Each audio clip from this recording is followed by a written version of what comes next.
It's my pleasure today to introduce Dr. Dipavo Banerjee, who is a PGY4 resident in the adult track.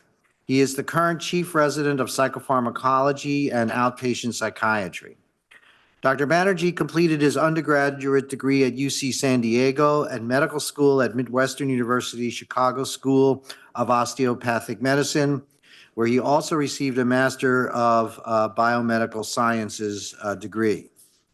Prior to coming to UMass, he worked for over 2 years at the National Institute of Mental Health with Dr. Carlos Zarate, who is actually a former faculty member here.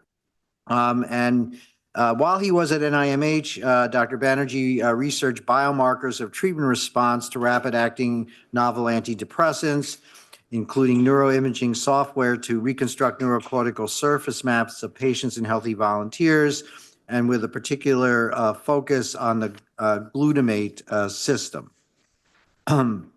His academic and research interests include mood disorders, addiction, and psychedelic psychiatry.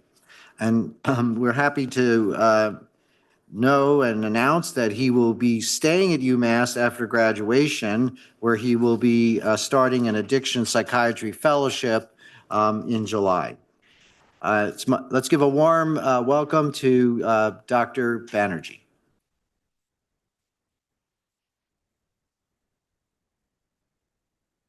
All right. Well, hi, everybody. So I'm Dipavo. Thank you for that introduction. So today this session will be on the topic of capturing this subjective psychological experience. It's a topic I'll be thinking about for a while in the process of making this presentation. So my disclosure is I have no actual potential conflict of interest. So what are we going to be talking about? So we'll be talking about the purpose of phenomenology and descriptive psychopathology.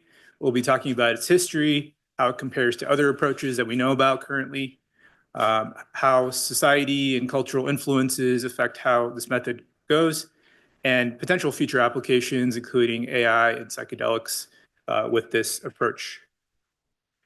So what exactly are we talking about? So descriptive psychopathology, the best way to think about it is the simple description of abnormal experience, cognition, behavior that you would see, you'd observe, and you would elicit from the patient. So it's restricted to the actual experience of the patient. And it relies on something called phenomenology, which I'll talk about on the next slide. Two fathers of this movement, and I apologize for any mispronunciation of Danish or German names or terms, Carl Jaspers and Kurt Schneider, they called it, when they developed it, the basic research of psychiatry.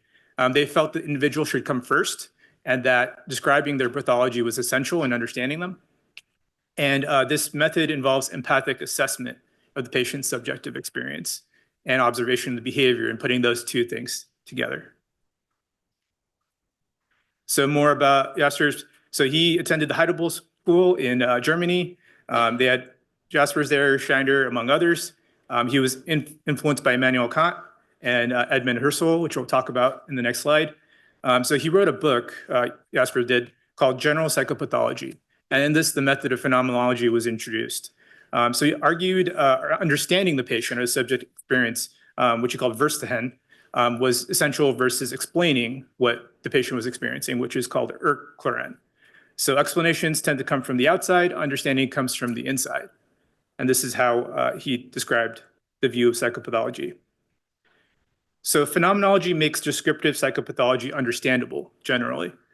So what we've learned in the medical model and how we come to understand psychiatric illness is that the gold standard is etiology, pathophysiology, understanding how things happen, maybe why things happen, how they present.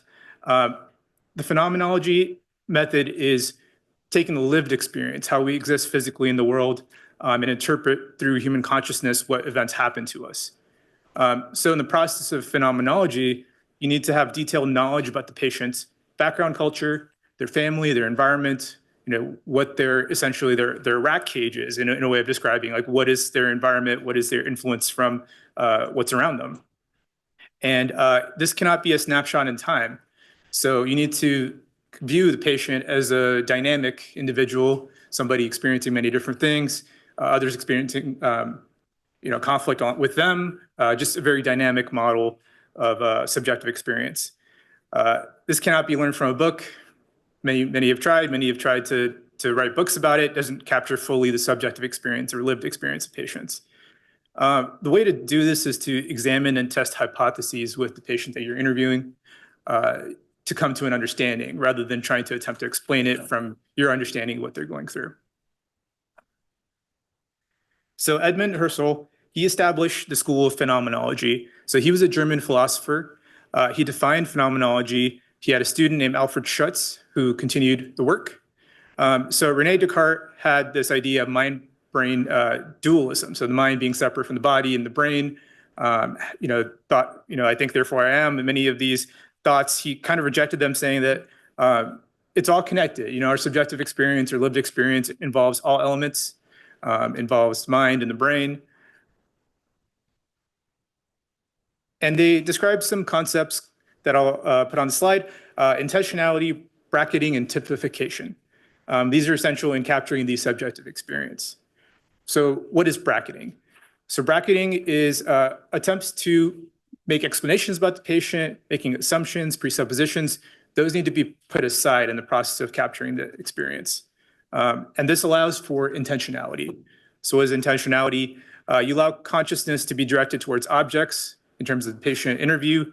You highlight what can be perceived by senses in the interview, such as sight, smell, and touch, and how the patient describes this as essential.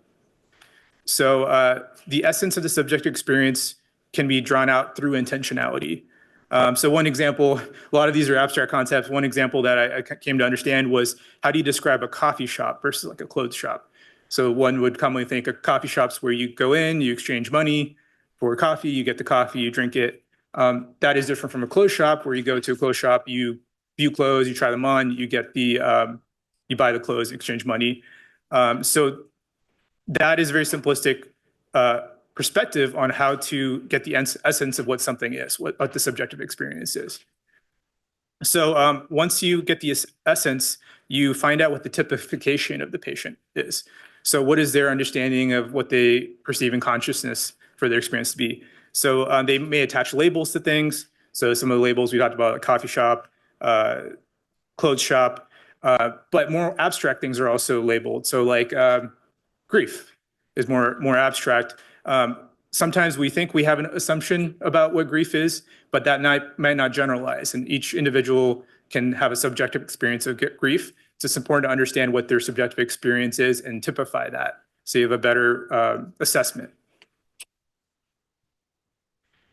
So I'm going to give a case example of using empathy as an instrument to gain understanding rather than trying to explain. So there's a 20-year-old female experiencing fainting attacks at work. So pretty nonspecific. Then you have a clinician doing the interview. The clinician is a 55-year-old male, assuming they're from a different cultural upbringing, generational upbringing as well. So these are the two individuals involved. So what the 55-year-old male will need to do is to try to bracket and not explain the patient's symptoms. So maybe attempts at explanation would be like, okay, well, maybe they heard really bad news and that's why they fainted. Maybe they have PNES, maybe they have psychogenic symptoms. We often do this in the process of interviewing just to get a sense of what we need to do next. But to bracket is to put that all aside and say, okay, let me really just listen and hone in on the background and what the patient's experiencing, and then hold back like the judgment or the assessment. So background details could be having an abusive father who struggled with alcohol growing up, who had arguments with a mom who had epilepsy. The mom had fits that were described by the patient. And then maybe these fits are similar to what the 20-year-old's experiencing. And then also where they live. So geographical isolation, living in a fishing village. So maybe they're not as connected with a community, such as in a town or a city. Most of their experience is at home with each other.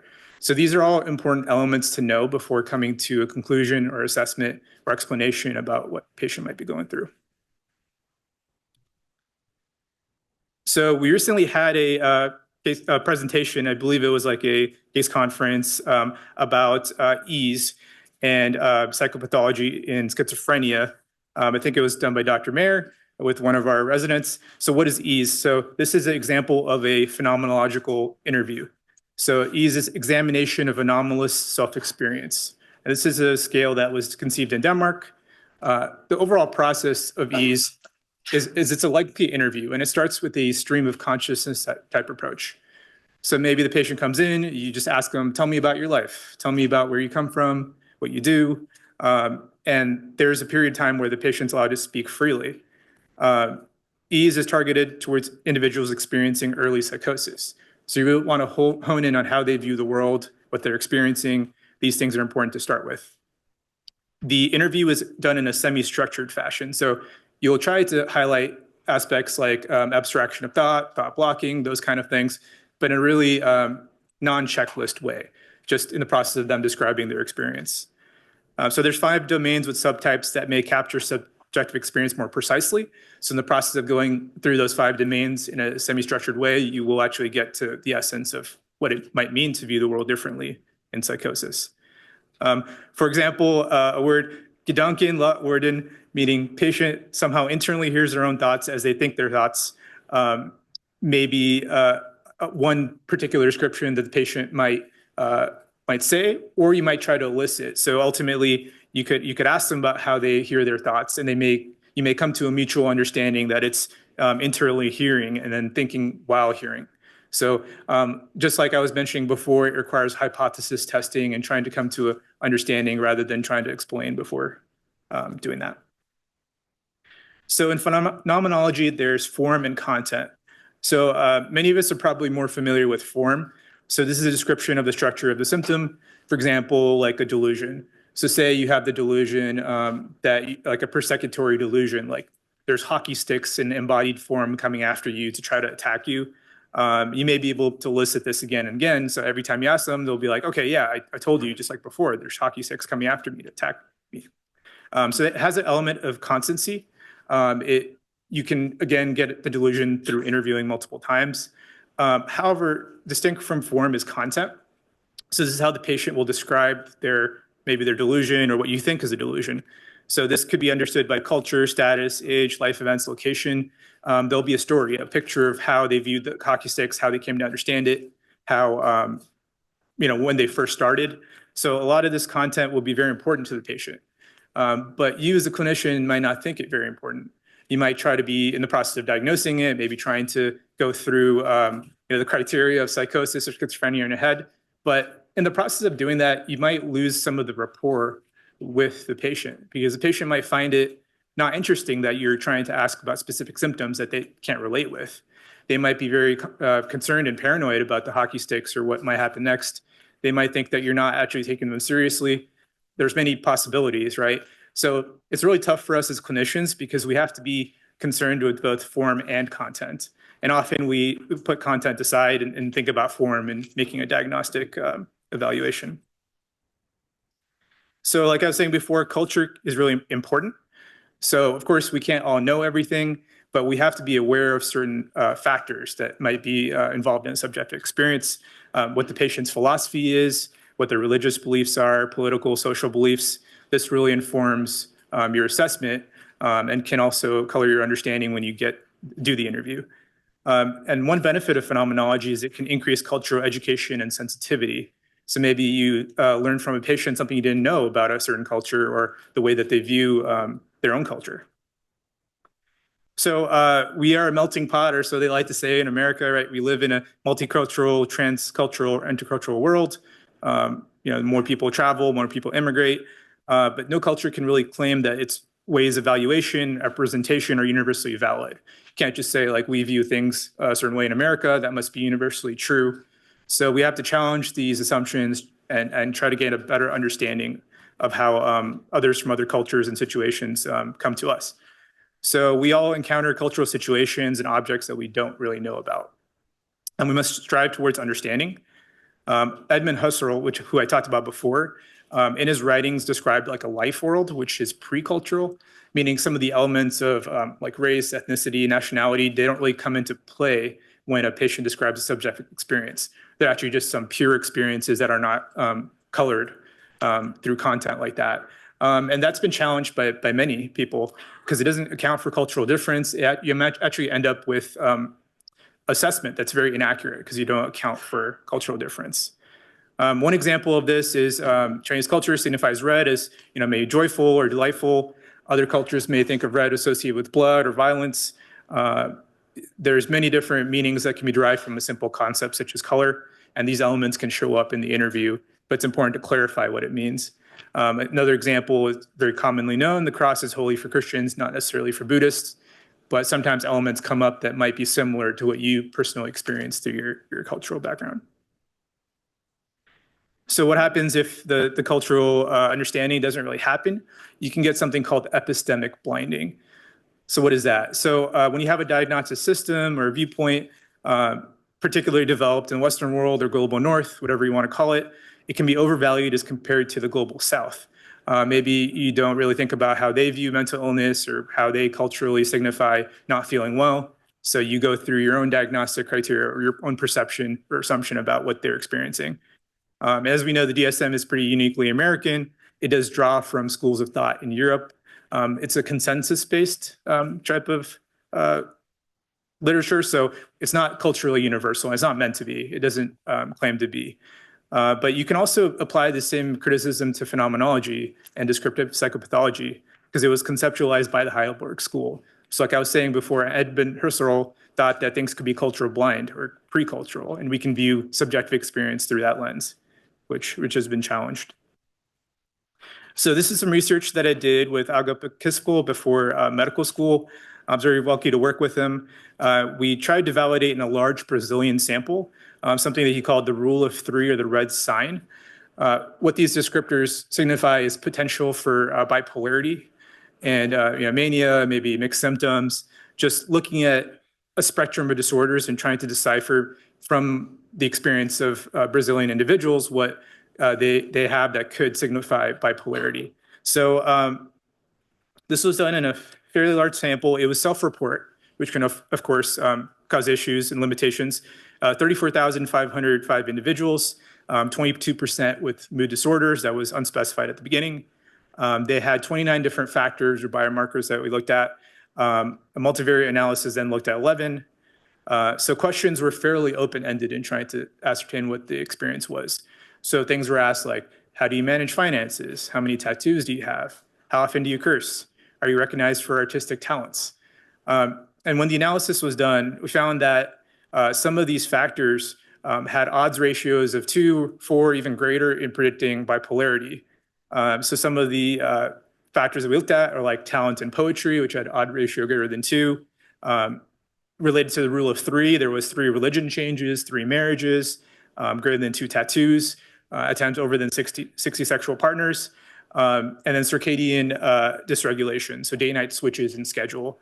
So a lot of these factors were looked at in the univariate analysis and were found to correlate with bipolarity.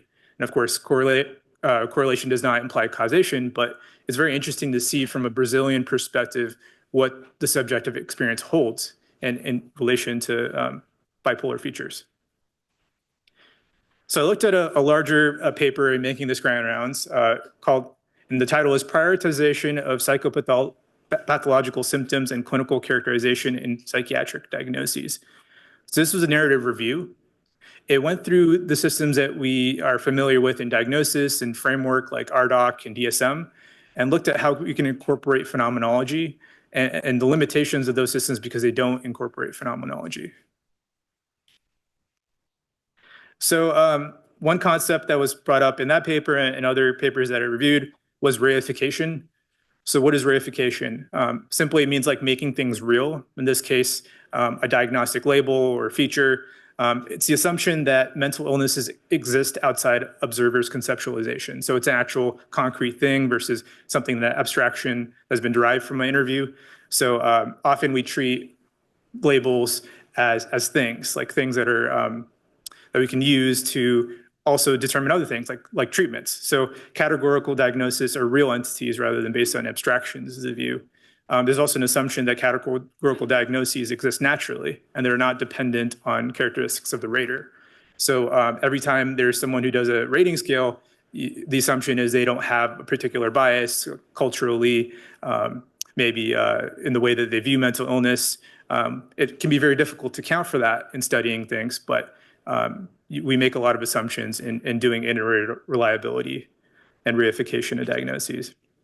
So Stephen Hyman, who's at Harvard, he wrote a paper about the reification of psychiatric illness. So what he said was there's problematic effects of reification, and these are revealed repeatedly in things like genetic studies, imaging studies, clinical trials. And this is based on the rigid operationalized criteria that we see in the DSM.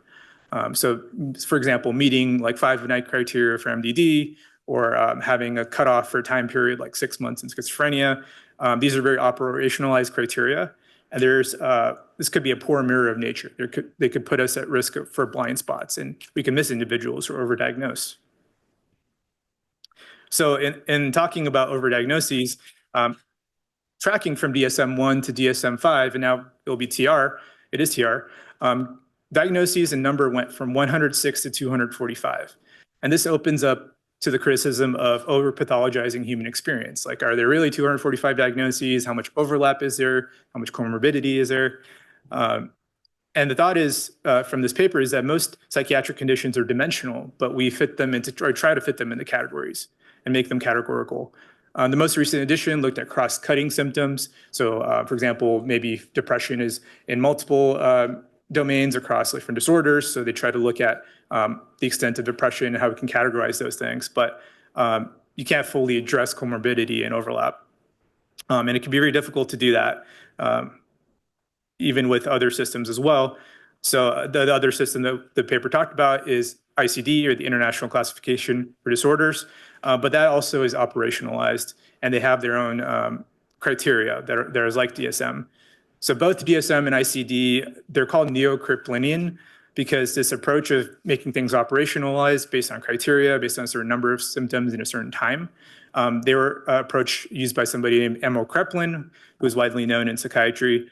In response to criticisms, the DSM in the 1970s, they responded to criticisms about reliability by making very specific criteria based on time period, based on cutoffs, thresholds. So we know, for example, for schizophrenia, it's got to be 6 months for a certain number of symptoms.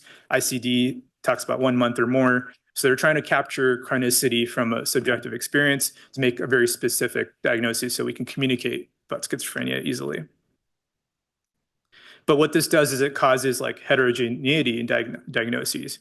So one thought that I've had repeatedly, and we generally know about, is two patients with depression, with MDD can only have one symptom in common based on how you line things up, based on the interview that you do, your perception of the patient, and your assessment of the patient.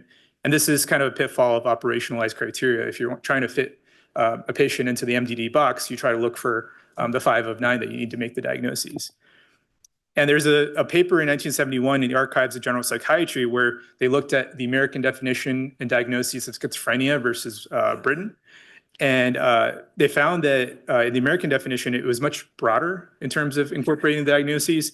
So many more individuals are diagnosed, and this was based on acute and chronic features.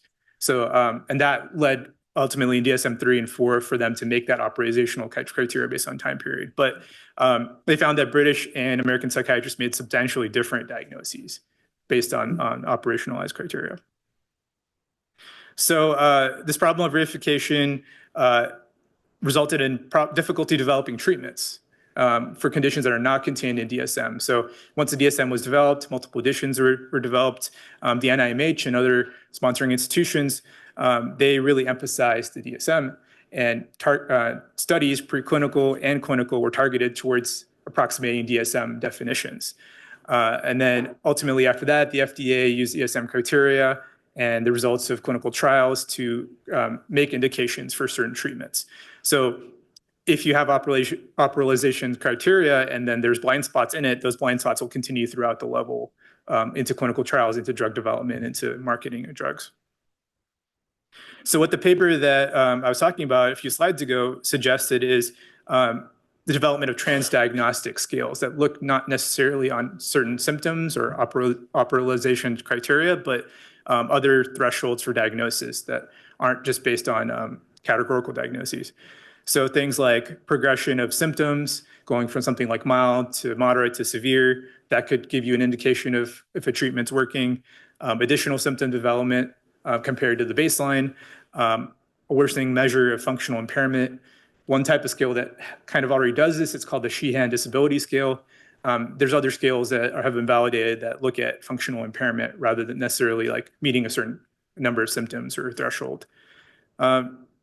And the paper criticized the fact that distress and impairment aren't really graded. There's attempts to grade things like mild, moderate, and severe. There's no staging like you would see in a diagnosis like cancer. And simply that's because we don't have objective biomarkers to do that staging. But I think the paper argues that we should make attempts to do that because that can actually get the outcomes that we're hoping to elicit from interviews. So many of you might be familiar with RDoC, Research Domain or Criteria. So this, more so than a diagnostic system, was developed by NIMH as a research framework to try to make things more biological in the way that we make diagnoses. So it has 4 different domains. So it looks at things like negative valence, positive valence, biological systems at the cellular level, neurological level, environmental factors that may impact mental illness, and then how mental illness develops from birth to the rest of the lifespan. So it's trying to cast a wider net by using 4 different domains. As you can see from the diagram, it incorporates things like genes, molecules, cells, circuits in one domain. What's thought to be like biological processes like arousal, positive valence, and also neurodevelopment and the environment in like a dimensional fashion. So you see the different arrows going in different directions. So in an attempt to make things less categorical and more dimensional, RDoC created those domains. There's another taxonomy and attempt at research at a framework called HiTOP. So this is a hierarchical taxonomy of psychopathology. So in this system, mental symptoms are statistically analyzed with methods such as factor analysis. So if a patient gives you a certain number of symptoms on a scale and you collect it, you look at subscales or subfactors, subsymptoms within that scale to see how valid or how reliable those are in terms of diagnosis. So they're hierarchically organized. So let me actually just go to the next slide to illustrate that. So if you look at the bottom, you'll see that there's syndromes and disorders. So empirical syndromes that at the bottom of the pyramid. Then you go to subfactors that are labeled like antisocial behavior, substance use, misuse, mania, distress. And then you have spectra, which are described as antagonistic, externalizing, disinhibit, externalizing, detachment, thought disorder.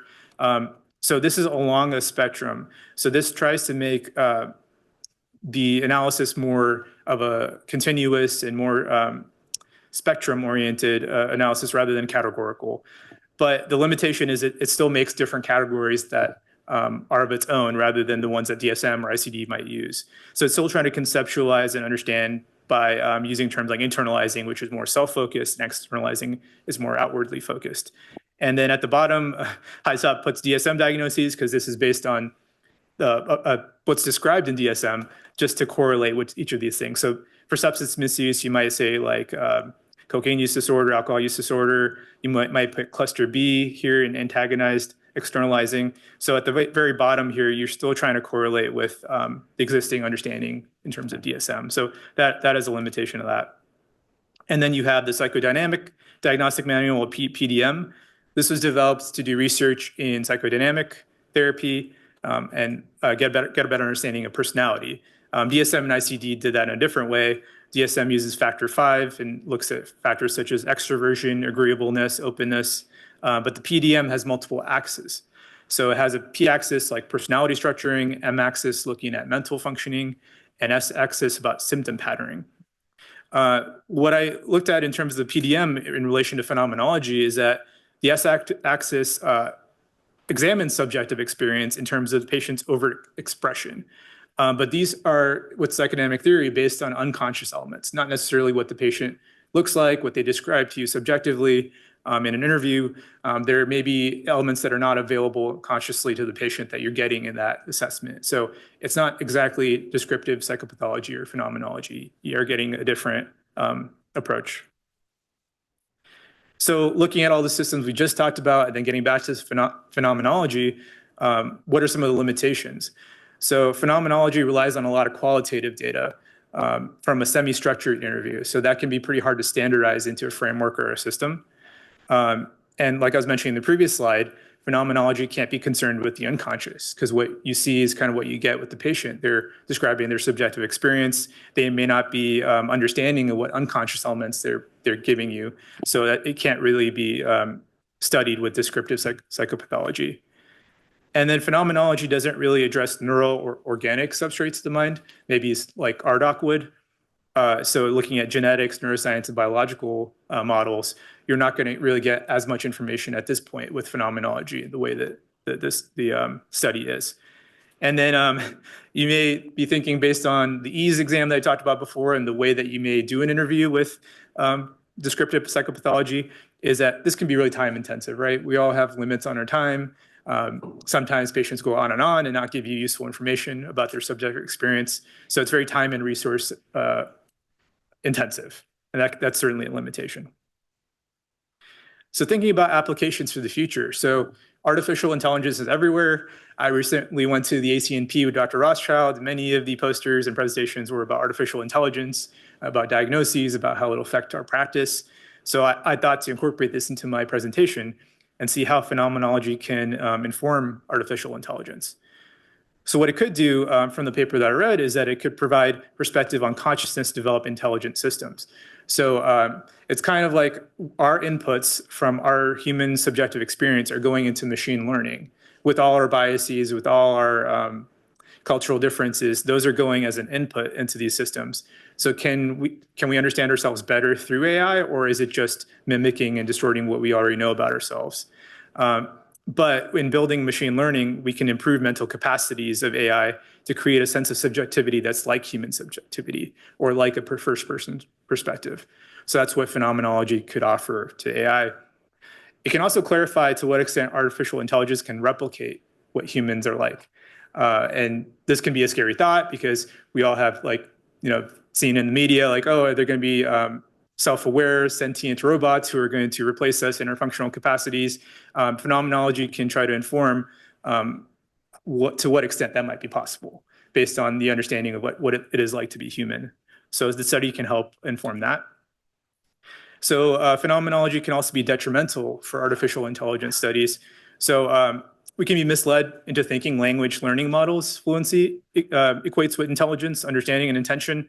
So I have played around with ChatGPT like many others. Often if you put in a command about something that you know, it'll pretend to know, describe things in the same way as a topic that you know. So often it's like parroting or mimicking the way that we study and describe psychiatric concepts and other things like that. But that doesn't necessarily mean that the language learning model understands it or is conscious of those experiences.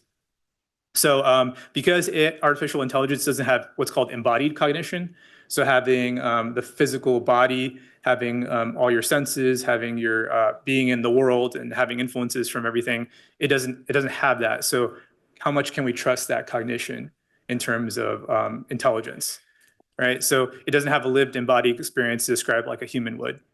So we want to be able to clarify whether replication can actually occur if we don't have that embodied experience. So phenomenology can also inform psychedelics, as many of you are aware. So psychedelic psychiatry and medicine is an emerging topic. Research is being done as for applications. They're called any number of things. So psychedelics, hallucinogens, empathogens, entheogens, which means bringing closer to spirituality. So all these terms generally mean that they're non-specific amplifiers of the unconscious. You're not sure what you're going to get out of a psychedelic experience, but many of the things are drawn from the unconscious mind.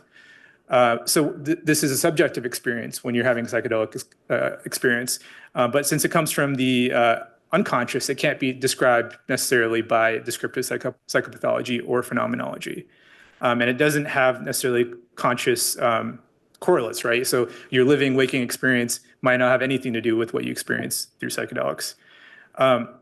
Despite this, many individuals, when they have a psychedelic experience, they describe it as very impactful, and they carry forward elements from the trip, the experience that they find important in their life, and they can contextualize. Now that is grist for the mill, right? This things that they contextualize and bring with them to the conscious experience. You can interview the patient and get their subjective experience about that and see how they view the world maybe in a different way. So that can be analyzed by phenomenology and descriptive psychopathology. And it may be useful to actually use psychedelics as a tool to understand pathology like psychosis, right? So maybe the processes that you experience during the trip could be mimicking many of the elements of psychosis and could lead us to a better understanding once, of course, the patient is out of the trip and can provide subjective experience. So there's kind of two schools of thought about subjective effects. Some researchers don't really find it that important. So David Olson, whose lab is tasked with developing like non-psychedelic experience type analogs of medicine. So for example, like psilocybin that wouldn't give you a trip, right? Or one of the examples that are in the paper is it's called tabernanthalog, which is ibogaine, a psychedelic compound, but in a non-hallucinatory fashion. So if you take the medication or the substance, you're not going to get that same trip that you would on ibogaine. So the thought process for him is that, okay, well, not everybody really wants to have a trip, right? What if you just want to take a medicine, improve your neuroplasticity, improve your symptoms, get better with your life, and not have to analyze what you went through in a trip, right? So subjective experiences are not really as important. But say if you want to experience psychedelic experience and have subjective effects from that you want to look back at, maybe it is important. Maybe those elements are important in actually getting you better from addiction, from depression. It may be a part of the full therapeutic effect, so we should look at it. So Roland Griffiths and David Yaden have a paper that highlight that subjective effects are important. So the Compass Pathways group, of which we're a site for their most recent trials, they put out a recent paper that states the role of psychedelic experience in psilocybin treatment for treatment-resistant depression. So they're asking whether the psychedelic experience has importance. Does the intensity correlate with any treatment response? Is it having an effect because you're having an experience? So they tried to do a study using this scale called the 5-dimensional altered states of consciousness. So what this is a visual analog scale. So it goes from like 0 to 100. The subjects are asked to draw a line visually approximating what they feel intensity from like 0 to 100 for different altered states and emotions.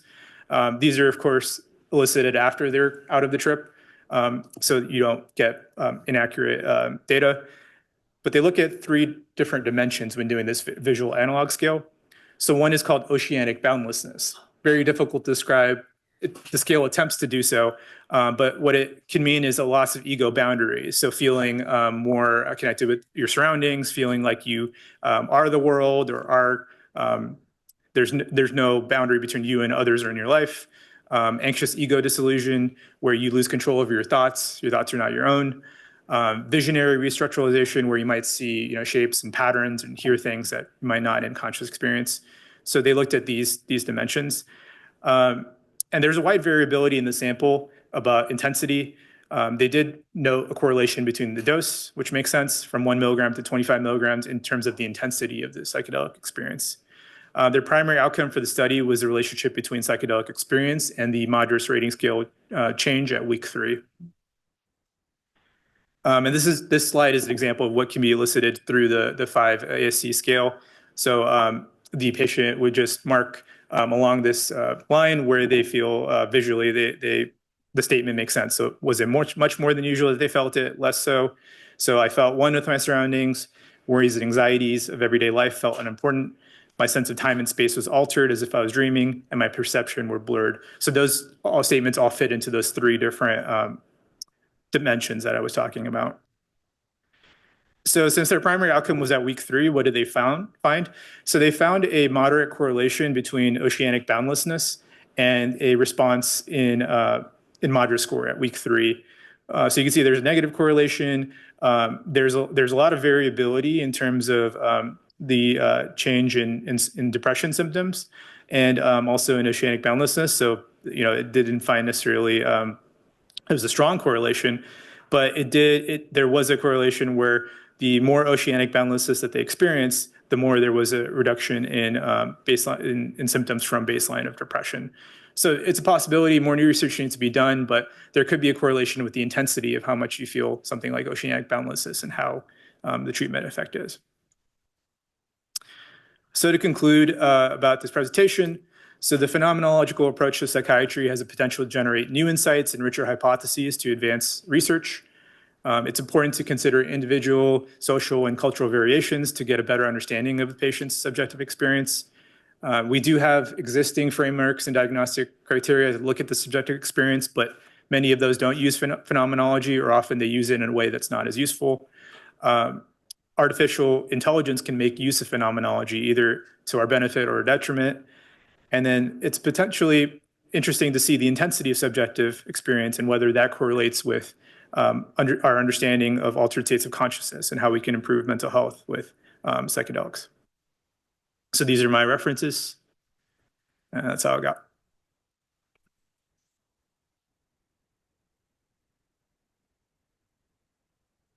Questions?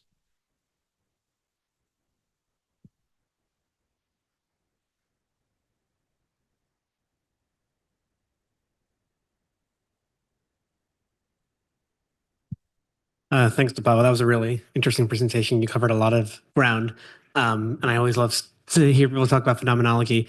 I was wondering about, one of the limitations of phenomenology compared to psychodynamic therapy is it's, the way you put it is you don't really, it doesn't speak to the unconscious. So it can't always talk about, things that the patient is not aware of. But I'm wondering how you square that with the experience of taking psychedelics or the experience of having psychosis, where it's very common for patients to have an experience but be unable to fully convey it. And so there is a sense in which a patient might be unconscious of something, but by you as the non-psychotic or non-psychedelically influenced examiner, you can understand you can elicit unconscious dynamics, even if the patient themselves is not aware of it at the time due to the nature of their condition. So do you think there is a way to uncover unconscious dynamics via phenomenology, or is there like a fundamental divide whereby once you put yourself in the patient's shoes, you can't understand their unconscious drives any more than they can? That's a great question. So if I understand correctly, you're asking, like, is it possible through phenomenology to understand the unconscious elements during an interview if the patient has psychosis or they're experiencing like a psychedelic experience through what we know about phenomenology? Is that what you're asking? Yeah, basically. Yeah. From what I read, I don't really know. I don't have a good answer. I think it's promising to use psychedelics to study this process. I went to a conference, and one of the things that they said is psychedelics could be a microscope for the mind. So maybe this is an opportunity to better understand something like psychosis and how unconscious elements could play a role in subjective experience during an interview. So maybe, like you said, like right now, our understanding of phenomenology is that unconscious elements are not studied by it well, but if they represent their experience in a different way, in a conscious way, we can study that to better understand the disorder. So it's maybe the conversion of an unconscious element to a conscious element that can be described. That is a area for study, but I'm not certain whether unconscious elements by themselves can be studied through this method. Sure. Okay. Thanks. Yeah. I'll make a comment and a question. I remember when I was in training, when I was taught about the DSM, somebody said to me, look, if you have a patient who's moving to San Francisco and you're referring the patient to San Francisco, to a psychiatrist in San Francisco, you want to be able to, if you say the person is suffering from recurrent major depressive disorder without psychotic features, they know what you're talking about. So there's a usefulness to the DSM and the ICD, the international classification that, that performs that function. The other thing is, I'm not a big fan other than that practical use because, I've been trying since the 90s to get psychotic depression classified as a separate diagnosis, and for various reasons it doesn't happen, yet they keep adding other things. And the other thing is that I totally agree with you about the category for major depressive disorder being too broad. I mean, it's like there's something like 117 different combinations of those 9 symptoms that you can get to have MDD. And this is, so if a pharmaceutical company wants to study an antidepressant in MDD, that's like saying I have that's like saying in oncology, I have a drug and it's for cancer, right? Which cancer? And so that's a problem we have. And I don't think the RDoc is the solution. I mean, that's actually messed things up. Well, is this being taped? If you have, it's hard for clinical researchers who have been working on the DSM to then sort of do this abstract, like say cognitive dysfunction across all diagnoses, and it has hampered, in my opinion, clinical research. And the FDA still uses DSM. I mean, they use the DSM diagnoses. But the thing about it is the more we learn about the disorders from research, the more the DSM will change or need to change. And if anybody wants it to change, Dr. Yonkers is in charge of it. So just call her. Yeah, and I was reading one of the articles that they're thinking of making the TR and further versions a living document, which I completely agree with. Right. I think like static, like categorical diagnoses, they're going to change with society. They're going to change with different cultures and interviewing different individuals. So I'm glad that they're thinking of that. Other questions, comments? Oh, let's see. We do. Oh, they're starting to appear online. So great talk. You mentioned one downside to the emphasis on subjective experiences, that is it is time consuming, which is true. Aside from just spending more time listening, do you have any insights from your reading into how to quote hear unquote deeper than what the patient is literally saying that can cue you into important evaluative diagnostic criteria? Great question. So my understanding is like with the time that we have in our lives to do the interviews with our patients, is there a way to get and hone to what an understanding of what the patient is experiencing without spending a lot of time? That's really tough. I don't necessarily know, but one of the things that the ease seems to do is allow the patient to kind of have a stream of consciousness at the beginning, explain themselves. Most of the time in my experience so far is the patient will tell you what's wrong. You can just ask them to, like, what do you feel is going on? What's bothering you most? And they'll tend to get to it unless they're really circumstantial. So if you really hone the question as to like what their experience is most most salient about it, you can probably cut down on some of the time that's required to get there. The ease exam can take a lot of time, for example, but there must be some domains of that are more important to the patient that they can talk more about at length. So targeting that can probably help.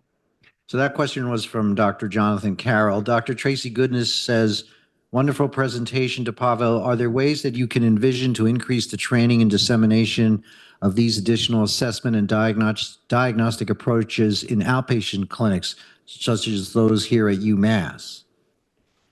Great question. I don't necessarily have the responsibility of doing that. I'm happy to talk about it more and see. So one of our faculty at Corrigan, Dr. Max Mayer, we had a talk before I gave this presentation as to the importance and kind of the attractiveness of this approach. So we do have faculty here that are interested in that. So if we really want to and there's motivation to expand this approach, we can definitely do that with him and with others who are interested in this as well. So there are people here who are looking into this.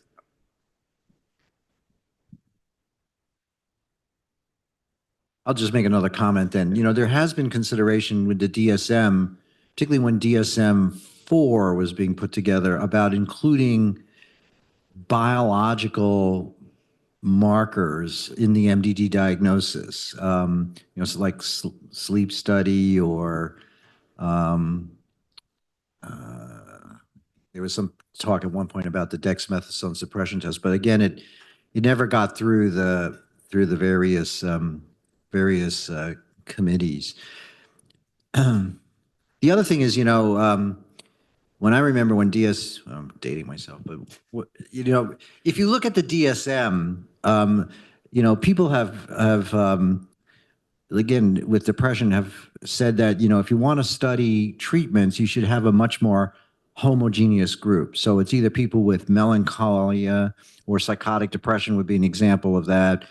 Or people who have anhedonia, which is a little bit different in my opinion, to those people who have that. And, now you're going to be seeing the pharmaceutical industry has gotten interested in this. A lot of drugs in development are targeting anhedonia. They have different mechanisms from what we have now. But again, it's something that, people have argued that anhedonia needs to be more, there needs to be more emphasis on anhedonia in the diagnosis.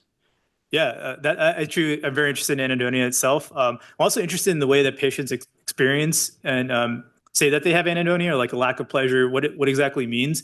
If we have more qualitative data and qualitative analysis on that, it can actually make targeting treatments and targeting a certain diagnosis a little bit easier, because often we assume we know what a term means and everybody gets excited about it, but does it bear out in like the real world? So I wish there was more qualitative data and like experiences. Usually when people publish a paper, they don't publish that part. They focus on quantitative because, statistics, but it's good to have that, I think, as just to look at the very least.